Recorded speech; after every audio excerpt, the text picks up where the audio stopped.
میرے حساب سے یہ بڑی ایک ڈس اپوائنٹمنٹ ہے. میرا خیال تھا کم از کم 1,00,000 آدمی اکٹھے کر لیے جائیں گے. خیبر پختونخوا آپ کا اپنا صوبہ ہے, پاکستان تحریک انصاف رول کر رہی ہے, 5 کروڑ کا یہ صوبہ ہے. 5 کروڑ کے صوبے سے جو پارٹی حکومت کر رہی ہو, اگر وہ ایکسپیکٹ ہی کر رہی ہے کہ 30,000 آئیں گے, تو میں اس سے کوئی بہت زیادہ متاثر نہیں ہوں. اب اس کی جو ڈیٹیلز ملیں گی, ابھی موبلائزیشن کی ڈیٹیلز آ رہی ہیں ہمارے پاس, لیکن بگر پکچر کچھ گھنٹوں کے بعد کلیئر ہوگی, تو مجھے اس کے بعد میں ویلاگ کروں گا, پھر میں وہ آپ کے سامنے رکھ سکوں گا. میں ذرا امریکہ کی طرف آؤں. کانگریس مین جو ولسن, جن کا تعلق ساؤتھ کیرولائنا سے ہے, جنہوں نے ایک دن یا 1.5 دن پہلے انہوں نے ایک خط لکھا پریزیڈنٹ ڈونلڈ ٹرمپ کو عمران خان کی رہائی کے حوالے سے. اس کے ساتھ ہی پھر ان کا وہ بھی خط سامنے آیا جو انہوں نے پاکستان کی حکومت جو ہے شہباز شریف کی, وہاں کے پریزیڈنٹ کو بھی خط لکھا کہ عمران خان کو آپ رہائی دیں. اور اس کے بعد انہوں نے ہاؤس آف کانگریس کے اندر انہوں نے ایک تقریر بھی کر دی میرا خیال ہے پچھلے 24 گھنٹوں میں, اور وہ انہوں نے اپنے ٹویٹر ہینڈل پہ بھی شیئر کیا, اور اس کے چند آپریٹو پارٹ جو ہیں 30 سیکنڈ کے, وہ میں یہاں آپ کو اسکرین کے اوپر بھی دکھاتا ہوں. Pakistan is an appreciated partner for 70 years of the United States, and our relationship with them is strongest when Pakistan embraces democratic principles and rule of law. Sadly, Pakistan's military has undermined democracy by jailing former Prime Minister Imran Khan. There are strong disagreements with Mr. Khan, including his weak policies toward war criminal Putin and the Chinese Communist Party. But political opponents should be defeated in democratic elections and not jailed or fabricated political charges. Problem یہ ہے ان کے خط میں جو انہوں نے Trump کو لکھا, جو انہوں نے پاکستان میں لکھا, اور جو انہوں نے تقریر کی, اس کے اندر ہر جگہ ایک ہی چیز کا مینشن ہے کہ عمران خان کی گرفتاری غلط ہے, اس کو سیاسی بنیادوں پہ غلط. یہاں تک تو بات بالکل ٹھیک ہے کہ سیاسی بنیادوں پہ بند کیا, اور ایسا نہیں ہونا چاہیے سیاسی مخالفین کے ساتھ, لیکن ہر جگہ انہوں نے یہ کہا ہے کہ مجھے عمران خان سے بہت سے اختلافات ہیں, کہ وہ بہت لینینٹ ہے پریزیڈنٹ پوٹن آف رشیا کے ساتھ, اور عمران خان کی بڑی قربت رہی ہے کمیونسٹ پارٹی آف چائنا یعنی CCP کے ساتھ. میں نے آپ کو بتایا تھا کہ مجھے بعض کانگریشنل لیڈرز نے کہا کہ یہ تو پتہ نہیں جو ولسن صاحب جو ہیں چھڑا گھونپ رہے ہیں کہ مدد کر رہے ہیں, کچھ سمجھ نہیں آ رہی, بیکاز امریکہ میں آپ کسی کو بھی اگر آپ نے لٹکانا ہے پھانسی, تو اس کے اوپر یہ الزام لگا دیں کہ یہ کمیونسٹ پارٹی چائنا جو ہے اس کے قریب ہے. یہ ایسا ہی ہے جہاں 1950 کی دہائی میں یہاں پہ جس کو بھی آپ نے جیل میں ڈالنا ہوتا تھا, اس کے اوپر الزام لگا دیں کہ جی موہت پیرزادہ صاحب جو ہیں یہ تھوڑے سے کمیونسٹ ہیں, یہ ان کی گرل فرینڈ جو ہے وہ کمیونسٹ ہے. اس کے بعد دیکھیں موہت پیرزادہ صاحب کو FBI ایسا گم کرے گی کہ 10 سال تک جو ہے وہ نظر ہی آئیں گے. اس کو میکارتھیزم کہتے ہیں امریکہ کی تاریخ میں. تو میں نے اب مناسب سمجھا کہ اس کا جو ہے جواب دینا چاہیے, اس کو ریسپونڈ کرنا چاہیے. تو میں نے جو ولسن صاحب جو ہیں کانگریس مین, ان کی جو ویڈیو ہے اس کے اوپر میں نے ایک کوٹ ٹویٹ کیا, جس کے 2-3 پوائنٹس ہیں جو میں آپ کے سامنے رکھتا ہوں, میں وہ ٹویٹ بھی آپ کو دکھاتا ہوں. میں نے ان کو یہ کلیریفائی کیا ہے کہ پاکستان میں روس اور چین کی اور فورن پالیسی جو ہے یہ ایک سیکیورٹی ملٹری لینس سے یہ بنتی, اور 1977 کا جو مارشل لا ہے, جب ذوالفقار علی بھٹو کی حکومت کو ہٹایا گیا, اس کے بعد سے پاکستان کی فورن پالیسی میں کسی پرائم منسٹر کو سیریمونیل رول ہی ہو سکتا ہے, وہی ساری پالیسی آرمی چیف اور اس کے جرنیل جو ہے وہ چلاتے ہیں. میں نے سے یہ بھی بتایا کہ چین کے ساتھ پاکستان کا سیکیورٹی ریلیشن شپ جو ہے یہ خالصاً سیکیورٹی ریلیشن شپ ہے ہندوستان کے خوف اور تناظر میں, اور یہ 1960 کی دہائی سے چل رہا ہے. And it has moved from strength to strength. اس میں کسی گورنمنٹ سے کوئی فرق نہیں پڑا, یہ ٹوٹلی اس میں مسل کوآپریشن, مسل production, nuclear cooperation, defence production, یہ سب چیزیں اس کے اندر ہیں. اور اس کا جو اکنامک ڈائمینشن بہت بڑا آیا ہے CPEC کی شکل میں, وہ بھی اپریل یا ارلی پارٹ آف 2015 میں آیا ہے, جب PMLN کے لیڈر جناب نواز شریف صاحب کی پاکستان پہ حکومت تھی. عمران خان کو تو جب حکومت ملی اکتوبر 2018 میں, تو CPEC کا فیز 1 کمپلیٹ ہو چکا ہوا تھا. عمران خان نے نہ تو CPEC شروع کیا, نہ اس کو چائنیز کمیونسٹ پارٹی کے ساتھ کوئی لگاؤ یا محبت ہے, اور ابھی بھی نواز شریف ہی کی پارٹی جو ہے وہ پاکستان کے اوپر حکومت کر رہی ہے, یعنی شہباز شریف کی. اور CPEC کے بارے میں بڑی انٹرسٹنگ میں فیکٹس آپ کے ساتھ شیئر کر لوں. بیچارے جو ولسن کو میں نے آفر کیا ان کو اس ٹویٹ میں کہ آپ کی کانگریشنل ٹیم کو پتہ نہیں کس نے بیوقوف بنایا ہے یا مس لیڈ کیا ہے. یہ بڑی غلط بات ہے کہ ایک امریکن کانگریس مین سے یہ غلط اسٹیٹمنٹ دلائی گئی ہیں, تو میں آپ کی مدد کرنے کے لیے تیار ہوں. میں نے ان کو یہ بھی بتایا کہ آپ کو رشیا کا لگ رہا ہے مسئلہ, تو رشیا کا بھی مسئلہ یہ ہے کہ یہ تو بھی ایک خالصتاً ڈیفنس اینڈ سیکیورٹی پالیسی تھی. 2014 سے پاکستان کی ملٹری جو ہے وہ جوائنٹ ملٹری ایکسرسائزز کر رہی تھی, دروزبا ایکسرسائز رشین کمانڈوز کے ساتھ, ٹرسٹ بلڈ اپ کے لیے, انٹر آپریبلٹی سیکھنے کے لیے. اور اس کے نتیجے میں ہی روس کے ساتھ ایک ایسی کلائمیٹ بلڈ اپ ہوئی, اس میں بھی چین کی بہت ایڈوائس شامل تھی, اور کلائمیٹ بلڈ اپ ہوئی. اور جب فروری 2022 میں یوکرین کی جنگ کے موقع پہ عمران خان وہاں جا رہے تھے, تو انہوں نے ایک میٹنگ کال کی اس کے صرف ایک دن پہلے, اور یہ ناچیز اس میٹنگ میں شامل تھا, بیکاز میں, نسیم زہرا اور میرا خیال ہے امتیاز جو ہیں وہ اس میں تھے. اور کیونکہ جن کا فارن پالیسی سے انٹرسٹ تھا انہیں کو فارن آفس نے اس میٹنگ میں بلایا تھا. وہاں پہ جتنا پاکستان کا فارن آفس کے لوگ تھے وہ بھی تھے, کچھ اور بھی لوگ تھے, گورنمنٹ کے بھی لوگ تھے, اور سب سے عمران خان نے باری باری پوچھا right left up and down کہ بھائی یہ جنگ خاصی ناگزیر لگتی ہے, اس سٹیج پہ کیا ہمیں رشیا جانا چاہیے. اور سب لوگوں نے ان کو بتایا کہ لیاقت علی خان کے زمانے سے 1951 میں بھی ہم نے یہ غلطی کی تھی کہ امریکہ کے دباؤ میں آ گئے, ہم رشیا نہیں گئے تھے, اس کے بعد سے ہمارے تعلقات کبھی ٹھیک نہیں ہوئے, پھر ہم روس کے خلاف استعمال ہو گئے سوویت جنگ میں. اس سٹیج پہ اگر آپ رشیا نہیں جائیں گے تو پوٹن اور رشین اسٹیبلشمنٹ جو ہے وہ بہت زیادہ ناراض ہوگی. یہ بھی آن ریکارڈ ہے. عمران خان نے 10 صحافیوں کو بتایا تھا اپنی حکومت ختم ہونے سے پہلے کہ کیسے جنرل باجوہ سے بھی انہوں نے جانے سے پہلے مشورہ کیا, اور جنرل باجوہ نے ان کو کہا تھا کہ نہیں آپ ضرور جائیں, یہ تو ہمارا بہت پہلے سے یہ ٹرپ جو ہے وہ ڈیسائیڈ ہوا ہے. تو اس کی سمری بھی میں نے وہاں دے دی, اور میں نے کہا کہ جناب آپ کی کانگریشنل ٹیم کو کسی نے اگر مسلیڈ کیا تو یہ بندہ حاضر ہے. I am a can student and observer of Pakistani history. میں نے اس میں کاپی بھی کر دیا ہے فرسٹ پاکستان گلوبل کو بھی, پاک پیک کو بھی, اور بھی بہت سے لوگوں کو, اور میری ان سے امید یہ ہے کہ میں نے کہا جی آپ ہمیں ایک ٹیم بنانے دیں, ہم ٹیم بنا کے آپ کی کانگریشنل ٹیم جو ہے اس کو آ کے ہم بریف کر سکتے ہیں. اور جو ولسن کے جو چیف آف اسٹاف ہیں کنگریشنل اور ان کی جو ڈپٹی چیف آف اسٹاف ہیں, دونوں کے میں نے کانٹیکٹ بھی حاصل کر لیے ہیں. So I am going to get in touch with them. یہ ہو گئی ایک بات. اچھا, اب میں نے تو اپنا کام کر دی, بھی آپ سے بھی مجھے ایک ریکویسٹ کرنی ہے. اس کے ساتھ ایک پوائنٹ دیکھیں کہ اچھا ایک تو پہلی ریکویسٹ مجھے آپ سے کرنی ہے کہ ٹویٹر اس پہ جائیں, اس ٹویٹ پہ اس کو ری ٹویٹ کریں سارے, اس میں کوئی پازیٹیو پولائٹ قسم کے کامنٹ لکھیں کہ کانگریسمین آپ کو کس نے بے وقوف بنایا ہے. ٹھیک. اچھا, اب یہ ذرا دیکھیں کہ جو ولسن صاحب کیا کہہ رہے ہیں کہ کمیونسٹ پارٹی کے ساتھ عمران خان کو بڑی محبت کی قربت ہے. آج ہی پاکستان کے اخباروں میں خبر چھپی ہے کہ ڈار صاحب نے چین سے واپس آئے ہیں, یا ابھی میڈیا سے بات کرتے ہوئے انہوں نے کہا کہ ہم نے چین سے ریکویسٹ کی ہے کہ 3.4 بلین کا ہمارا جو لون ہے, یا 4.3 بلین کا, کہیں 3 بھی لکھا ہے, کہیں 4 بھی لکھا ہے, وہ ہمیں ریسکیجول کر دیں. اب ذہن میں رکھیں کہ یہ ریسکیجول بیسیکلی مانگ رہے ہیں سپٹمبر اکتوبر 2024 سے, اور اس سے پہلے بھی مانگ چکے ہیں 2 دفعہ, انہوں نے ریسکیجول کیا نہیں. ابھی بھی وہ کہہ رہے ہیں کہ بڑی امید ہے کہ ریسکیجول ہو جائے گا. لیکن اسی خبر سے آپ کو یہ بھی, اور یہ کس لیے کہہ رہے ہیں کہ آئی ایم ایف کہہ رہا ہے کہ آپ اپنا بیلنس آف پیمنٹ ٹھیک کریں, ورنہ آئی ایم ایف کا جو ریویو آ رہا ہے $7 بلین کا وہ نہیں ہوگا. تو آپ اندازہ لگائیں کہ ہر جگہ سے پاکستان نے قرضے لیے ہوئے ہیں, سعودی عرب سے بھی لیے ہوئے ہیں, قطر سے بھی لیے ہوئے ہیں, UAE سے بھی لیے ہیں, چین سے بھی لیے ہیں. لیکن اسی نیوز آئٹم کے اندر میں آپ کو ایک سلائڈ دکھاتا ہوں کہ چین سے پاکستان نے $4 بلین کیش ایڈوانس لیا ہوا ہے, $6.3 بلین کریڈٹ ریوالونگ لون لیا ہوا ہے کریڈٹ, اور $4.3 بلین جو ہے وہ انہوں نے ٹریڈ فیسلٹی لی ہوئی ہے. سو یہ آل ٹوگیدر کچھ $14 بلین کا ایکسپوجر لیا. اب جو ولسن صاحب کی ٹیم کو یہ بتانے کی ضرورت ہے کہ مجھے موقع ملے گا کہ بھائی صاحب جس ملک کے یہ حالات ہوں, آپ تو دیتے نہیں ہیں دھیلا ان کو, تو وہ بیچارے ظاہر مانگ تانگ کے گزارا کرتے ہیں, یہی جو ہے وہ بتانا پڑے گا. جو ولسن کو میں نے جو نوٹ لکھا ہے اور جو کچھ میں اس پہ میں نے ایکسپلین کیا ہے, اس سے کم از کم میں یہ کہہ سکتا ہوں, آپ کو اندازہ ہوگا کہ میرے لیول پہ جو کام ہے وہ میں کر رہا ہوں. اب آپ کے لیول پہ بھی اگر چھوٹا سا کام ہے وہ آپ نے کرنا ہے, اپنے یوٹیوب کے اوپر اس چینل کے آل نوٹیفیکیشنز کھولیں. بعض لوگ اگر آپ یہ چاہتے ہیں کہ ISI اس چینل کا مکمل طور پہ گلا نہ دبا دے, کیونکہ وہ ہر دن اس کی ویزیبلٹی, اس کی ریچ کو کم کرتے چلے جا رہے ہیں, جس طرح سے حیدر مہدی صاحب کے چینل کا انہوں نے گلا گھونٹ دیا, وہ اس کا بھی سٹیپ بائی سٹیپ گلا گھونٹ رہے ہیں. آپ میں سے بہت IT کے بہت بڑے پردھان منتری بنتے ہیں, آپ کو انڈرسٹینڈنگ نہیں ہے اس چیز کی. انہوں نے اس کے اوپر بہت بہتر سائنٹیفک ریسرچ کی ہے, ان کو پتا ہے کہ آپ نے الگوریدمس کو کیسے ڈسٹرب کرنا ہے. اس کا واحد حل مجھے اسٹیج پہ نظر آتا ہے, جوائن آپ کریں نہ کریں اس سے بھی اتنا فرق نہیں پڑتا, آپ اپنے نوٹیفیکیشن کھولیں. میں نے آج پھر چیک کیا, صرف 30% لوگوں نے اپنے آل نوٹیفیکیشنز جو ہیں وہ کھولے ہوئے. یہ پتہ نہیں آل نوٹیفیکیشن صرف 16% لوگوں نے کھولے. تو جو آل نوٹیفیکیشنز ہیں وہ آپ کھولیں تاکہ آپ کو اس کی یہ پتہ چل سکے کہ جب میں ویڈیو جو ہے وہ میں پوسٹ کرتا ہوں. اب بعض لوگ لکھ رہے ہیں کہ وہ نوٹیفیکیشن کھولتے ہیں, بڑی زیادہ انٹرفیئرنس ہو جاتی ہے. دیکھیں, اڈیالہ جیل سے جا کے آپ عمران خان کو تو چھوڑا نہیں سکتے, سڑک پہ لاٹھی کھانے کو آپ تیار نہیں ہیں, آنسو گیس کے لیے تیار نہیں ہے, تو گھر میں بیٹھ کے کم از کم نوٹیفیکیشن بھی آپ سے اگر نہیں کھلتا تو پھر آپ سوچ رہے ہیں کہ آپ کتنے کمیٹڈ ہیں اس کاز سے. میں کم از کم کمیٹڈ ہوں, اور اگر آپ چاہتے ہیں کہ یہ آواز اور یہ ڈسکورس آپ تک پہنچے تو فوری طور پہ اپنے آل نوٹیفیکیشن ٹو دس چینل جو ہے وہ کھولیں. اب پریزیڈنٹ ڈونلڈ ٹرمپ نے ایک بہت بڑی گھٹیا حرکت کی ہے گزشتہ 24 گھنٹوں کے اندر, خطرناک حرکت, ریگریسو حرکت, منفی حرکت, نیگیٹو حرکت, جو ان کی تمام تر حرکتوں کے باوجود, یہ غازہ کے حوالے سے جو کچھ وہ بول رہے ہیں اور جس کی ابھی کلیئرٹی ہمیں ٹھیک طرح سے نہیں ہے, لیکن اس کی پوری کلیئرٹی ہے کہ انہوں نے کیا کیا. یہ بڑی ہی انہوں نے ایک بہت ہی گندی قسم کی حرکت کی ہے. مجھے کچھ سمجھ نہیں آ رہا کہ اس کے لیے کیا الفاظ جو ہے وہ ہونا چاہیے. ساؤتھ افریقہ کے اوپر انہوں نے سینکشنز ایک طرح سے لگا دیے ہیں کہ کہا ہے کہ جو $400 ملین ہم ساؤتھ افریقہ کو ایڈ دیتے ہیں, پتہ نہیں ڈیولپمنٹ کے لیے, کس چیز کے لیے, ہیومن رائٹس وغیرہ کے لیے, وہ ہم بند کر دیں گے.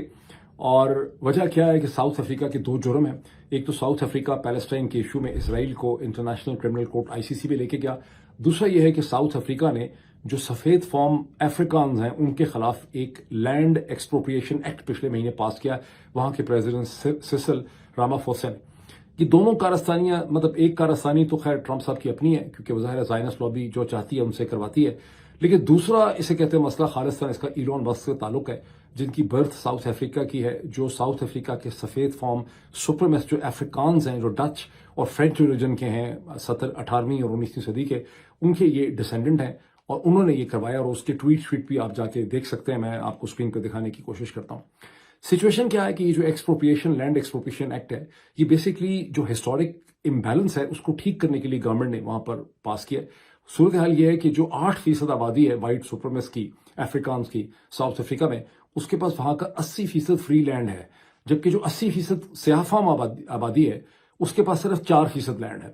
تو ظاہر ہے کہ یہ ایکٹ جو ہے اس کے لیے نکالا گیا اور یہ کولونیل اپارتھائڈ ایج کی ریپرزنٹیشن ہے. ڈونلڈ ٹرمپ کی جو حرکتیں ہیں وہ بہت ریگریسو ہیں, ان کا جو مائنڈ سیٹ ہے وہ بہت ریگریسو ہے, ان کی جو سپورٹ بیس ہے وہ بہت ریگریسو اور میڈیول مائنڈ سیٹ رکھتی ہے, اور ان کے بارے میں امریکہ کی لبرل ڈیموکریٹک اور جتنے طبقے تھے جو طبقہ ہائے تھے ان کے جو بھی خدشات تھے وہ ایک ایک کر کے صحیح ثابت ہو رہے ہیں. ابھی اس پریزیڈنٹ کو آئے ہوئے ٹوٹل جمعہ 8 دن 20 دن ہوئے, ابھی 30 دن بھی میرے خیال نہیں ہوئے, اور 20 دن کے اندر اس پریزیڈنٹ نے اتنے عجیب و غریب قسم کے اقدامات اٹھائے ہیں کہ جن کو دیکھ کے آپ صرف حیران پریشان رہ جاتے ہیں. امریکہ کی غالباً 100 برس کی تاریخ میں کوئی پریزیڈنٹ نہیں ہوگا جس نے آتے ہی 20 دنوں میں اتنے زیادہ نیگیٹو اور منفی سٹیپس اٹھائے ہوں. ڈونلڈ ٹرمپ جس طرح سے جا رہے ہیں مجھے خطرہ پیدا ہوتا ہے. وہ خوفناک فلم مجھے یاد آتی ہے جس کے اوپر میں نے انگلش میں ایک ویلاگ ویڈیو کی تھی پچھلے برس. That was a film call civil war, جو ایلیکس گارلینڈ ایک British film producer writer author ہیں, وہ ان کی فلم تھی. اس کی میں آپ کو امیجز جو ہیں اسکرین کے اوپر دکھاتا ہوں. یہ پاکستان میں بھی ڈسپلے ہوئی تھی, آپ میں سے چند لوگوں نے اس کو دیکھا ہوگا. وہ فلم کی مجھے بہت یاد تازہ آ رہی ہے. امریکہ کے تناظر میں مجھے لگتا ہے کہ یہاں حالات بہت خراب بھی ہو سکتے ہیں. انڈر دی سرکمسٹانسز میں یہ سمجھتا ہوں کہ پاکستانی اور ہندوستانی اوریجن کے جو لوگ ہیں بنگلہ دیشی, انہیں اپنی حکومتوں کا اعلیٰ کار بننے کی بجائے جرنیلوں کے اور مودی صاحب اور RSS کے ان کو آپس میں اپنے تعلقات ٹھیک کرنے چاہیے. مجھے امریکہ کے اندر آنے والے دن مشکل نظر آ رہے ہیں. اب میں آپ کو عمران خان کی ساری جو ان کا جو سیکنڈ لیٹر ہے وہ میں آپ کو پڑھ کے سناتا ہوں. سابق وزیر اعظم عمران خان کی جانب سے چیف آف آرمی اسٹاف کو دوسرا کھلا خط. میں نے ملک و قوم کی بہتری کی خاطر نیک نیتی سے آرمی چیف آپ کے نام کھلا خط لکھا تاکہ فوج اور عوام کے درمیان دن بدن بڑھتی ہوئی خلیج کو کم کیا جا سکے, مگر اس کا جواب انتہائی غیر سنجیدگی اور غیر ذمہ داری سے دیا گیا. میں پاکستان کا سابق وزیر اعظم اور ملک کی سب سے مقبول اور بڑی سیاسی جماعت کا سربراہ ہوں. میں نے اپنی زندگی عالمی سطح پر ملک و قوم کا نام روشن کرنے میں گزاری ہے. 1970 سے اب تک میری 55 سال کی پبلک لائف اور 30 سال کی کمائی سب کے سامنے ہے. میرا جینا مرنا صرف اور صرف پاکستان میں ہے. خان صاحب نے ویسے اس بات کو صحیح ثابت کر کے دکھا دیا ہے. اس سے پہلے پاکستان کی تاریخ میں 80 برس کی آلموسٹ تاریخ میں کوئی ایسا سیاسی لیڈر نہیں تھا جس کا جینا اور مرنا صرف پاکستان میں تھا. مجھے صرف اور صرف اپنی فوج کے تاثر اور عوام اور فوج کے درمیان بڑھتی ہوئی خلیج کے ممکنہ مضمرات کی فکر ہے, جس کی وجہ سے میں نے یہ خط لکھا. میں نے جن 6 نکات کی نشاندہی کی ہے ان پر اگر عوامی رائے لی جائے تو 90% عوام ان نکات کی حمایت کرے گی. ایجنسیز کے ذریعے پری پول دھاندلی اور الیکشن کے نتائج تبدیل کر کے اردلی حکومت قائم کرنا, عدلیہ پر قبضے کے لیے پارلیمنٹ سے گن پوائنٹ پر 26ویں آئینی ترمیم کروانا اور پاکٹ ججز بھرتی کرنا, ظلم و جبر کے خلاف اٹھنے والی آوازوں کو بند کرنے کے لیے پیکا جیسے کالے قانون کا اطلاق کرنا, سیاسی عدم استحکام اور جس کی لاٹھی اس کی بھینس کی ریت ڈال کر ملک کی معیشت کی تباہی, ملک کی سب سے بڑی سیاسی جماعت کو مسلسل ریاستی دہشت گردی کا نشانہ بنانا اور تمام ریاستی اداروں کا اپنے فرائض چھوڑ کر سیاسی انجینئرنگ اور سیاسی انتقام میں شامل کرنا نہ صرف عوامی جذبات کو مجروح کر رہا ہے بلکہ عوام اور فوج میں خلیج کو بھی مسلسل بڑھا رہا ہے. فوج ملک کا ایک اہم ادارہ ہے مگر اس میں بیٹھی چند کالی بھیڑیں پورے ادارے کا نقصان کر رہی ہیں.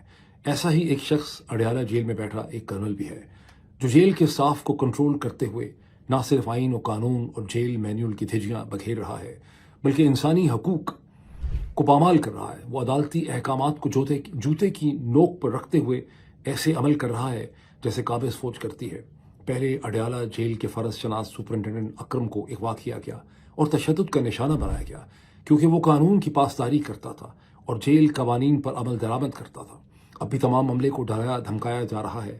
بنیادی انسانی حقوق پامال کرتے ہوئے مجھ پر دباؤ بڑھانے کے لیے ایک کرنل کی ماتحت جیل انتظامیہ نے مجھ پر ہر ظلم کیا ہے۔ مجھے موت کی چکی میں رکھا گیا ہے۔ 20 دن تک مکمل لاک اپ میں رکھا گیا، جہاں سورج کی روشنی تک نہیں پہنچتی تھی۔ 5 روز تک میرے سیل کی بجلی بند کی گئی اور میں مکمل اندھیرے میں رہا۔ میرا ورزش کرنے والا سامان اور ٹی وی تک لے لیا گیا اور مجھ تک اخبار بھی پہنچنے نہیں دیا گیا۔ جب چاہتے ہیں کتابیں روک لیتے ہیں۔ ان 20 دنوں کے علاوہ مجھے دوبارہ بھی 40 گھنٹے لاک اپ میں رکھا گیا۔ میرے بیٹوں سے پچھلے 6 ماہ میں صرف 3 مرتبہ میری بات کروائی گئی۔ اس معاملے میں بھی عدالت کا حکم نہ مانتے ہوئے مجھے بچوں سے بات کرنے نہیں دی جاتی، جو میرا بنیادی اور قانونی حق ہے۔ میری جماعت کے افراد دور دراز علاقوں سے مجھ سے ملاقات کرنے آتے ہیں، مگر ان کو بھی عدالتی آرڈرز کے باوجود ملاقات کی اجازت نہیں ملتی۔ پچھلے 6 ماہ میں گنتی کی چند افراد کو مجھ سے ملوایا گیا ہے۔ اسلام آباد ہائی کورٹ کے واضح احکامات کے باوجود میری اہلیہ سے میری ملاقات نہیں کروائی جاتی۔ میری اہلیہ کو بھی قید تنہائی میں رکھا گیا ہے۔ گن پوائنٹ پر کروائی گئی 26ویں آئینی ترمیم کے ذریعے عدالتی نظام پر قبضے اور کورٹ پیکنگ کا مقصد انسانی حقوق کی پامالیوں اور انتخابی فراڈ کی پردہ پوشی اور میرے خلاف مقدمات میں من پسند فیصلوں کے لیے پاکٹ ججز بھرتی کرنا ہے، تاکہ عدلیہ میں کوئی شفاف فیصلے دینے والا نہ ہو۔ میرے سارے کیسز کے فیصلے دباؤ کے ذریعے دلوائے جاتے ہیں۔ مجھے غیر قانونی طور پر 4 سزائیں دلوائی گئیں۔ میرے خلاف فیصلہ دینے کے لیے جج صاحبان پر اتنا دباؤ ہے کہ ایک جج کا بلڈ پریشر 5 مرتبہ ہائی ہوا اور اسے جیل ہسپتال میں داخل کروانا پڑا۔ اس جج نے میرے وکیل کو بتایا کہ مجھے اور میری اہلیہ کو سزا دینے کے لیے اوپر سے شدید دباؤ ہے۔ اب اس کا دوسرا پارٹ میں آپ کو پڑھتا ہوں، کیونکہ 2 پارٹ میں یہ ہے۔ 9 مئی اور 26 نومبر کو ہمارے نہتے جمہوریت پسند کارکنان پر ظلم و تشدد کی انتہا کر دی گئی۔ پرامن شہریوں پر سیدھی گولیاں چلائی گئیں۔ سیاسی انتقام کی آڑ میں 3 سال میں لاکھوں شہریوں کے گھروں پر چھاپے مارے گئے۔ ہمارے 20,000 سے زائد ورکرز اور سپورٹرز کو گرفتار کیا گیا اور سینکڑوں کو اغوا کر کے تشدد کا نشانہ بنایا گیا۔ ہزاروں بے گناہ لوگوں کو کئی ماہ جھوٹے کیسز میں جیلوں میں رکھا گیا۔ ایجنسیز کے دباؤ پر 2,000 سے زائد ورکرز، سپورٹرز اور پارٹی لیڈرز کی ضمانت کی درخواستیں جو اب تک ہائی کورٹ کے ججز التوا میں رکھ کر بیٹھے ہیں۔ جیسا سلوک پچھلے 3 سال میں ہماری خواتین کے ساتھ کیا گیا ہے، وہ انتہائی شرمناک اور افسوسناک ہے۔ پاکستان کی تاریخ میں کبھی سیاستدانوں کی گھریلو خواتین کو اس طرح نشانہ نہیں بنایا گیا۔ اس سے ظاہر ہوتا ہے کہ ہماری اخلاقیات کس قدر پستی پر ہیں۔ بزرگ خواتین اور جانوں اور جوان بچیوں کو جیلوں میں رکھا گیا۔ میری اہلیہ قوما ڈاکٹر یاسمین راشد، جو 75 سالہ کینسر کی مریضہ ہیں، میری دونوں بہنیں جن کی عمر 65 سال سے زائد ہے، سمیت سینکڑوں خواتین کو بیجا پابند سلاسل میں رکھا گیا ہے اور ان کی حیا کا تقدس پامال کیا گیا۔ That is very significant statement. نبی پاک صلی اللہ علیہ وآلہ وسلم کے دور میں عورتوں، بزرگوں اور بچوں کو تنگ نہیں کیا جاتا تھا۔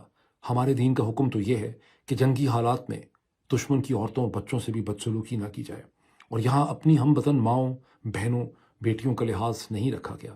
یہ سب ہماری روایات کے منافی ہے اور اس کی وجہ سے عوام میں فوج کے خلاف نفرت بہت بڑھ گئی ہے، جس کا سدباب بروقت ہو جائے تو یہ فوج اور ملک دونوں کے حق میں بہتر ہے، ورنہ اس سے سب سے ناقابل تلافی خسارہ اٹھانا پڑ سکتا ہے۔ پیکا جیسے کالے قانون کے ذریعے سوشل میڈیا اور انٹرنیٹ پر بھی قدغن لگا دی گئی ہے۔ اس سب کی وجہ سے پاکستان کا GSP+ اسٹیٹس بھی خطرے میں ہے۔